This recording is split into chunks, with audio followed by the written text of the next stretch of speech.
this is what it's like for somebody who sort of evolves into learning about magic finding and hopefully appreciating it. When somebody's new at the game, the first thing they're thinking about in their players, they think about defense. They want to be able to survive. And, you know, they inevitably develop a character that is basically ZDPS. But you know what? They figure out how to survive for the most part. And it's terribly inefficient. Like, it would make me cringe to look at such a person playing that type of character. I'm talking about total newbie, okay, who's figuring out the game for the first time. And it's good that that's part of the evolution of them figuring out how to play the game. Eventually, they realize they're not doing any damage and that they have the ability to sacrifice some defensive, maybe take on a few deaths now and then to do a lot more damage.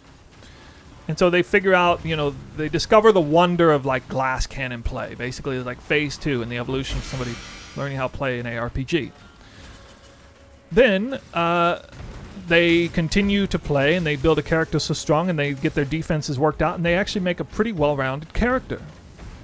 And they're having a lot of fun and they're doing whatever they want. And then they sort of realize that they're actually overpowered. You know, eventually they reach a point where they just completely overpower the content. It's almost like it's pointless, and the game could get kind of boring as a consequence of that.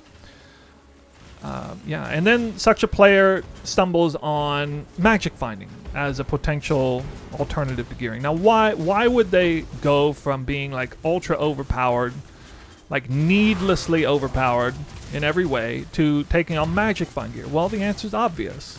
You don't need that much power. You realize that you could be half as powerful as you are and still clear things 90% efficiently, like if that's the sort of ratio you're looking at.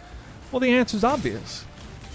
Take on some magic find gear, sacrifice some damage and or survivability stats, and find more loot with almost the exact same efficiency. And that is sort of the next phase in what it's like to play the game.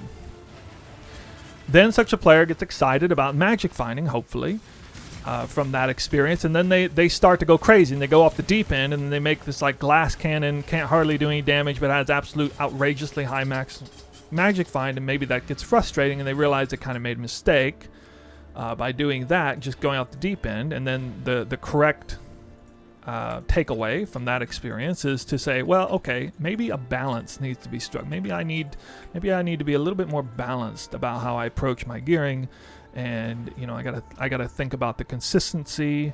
I gotta think about, you know, my survivability, my damage, magic finding. You know, it's not good to have too much of one thing. And then the final evolution of that thinking is to, you know, build a character that is actually strong in all 3 categories, essentially.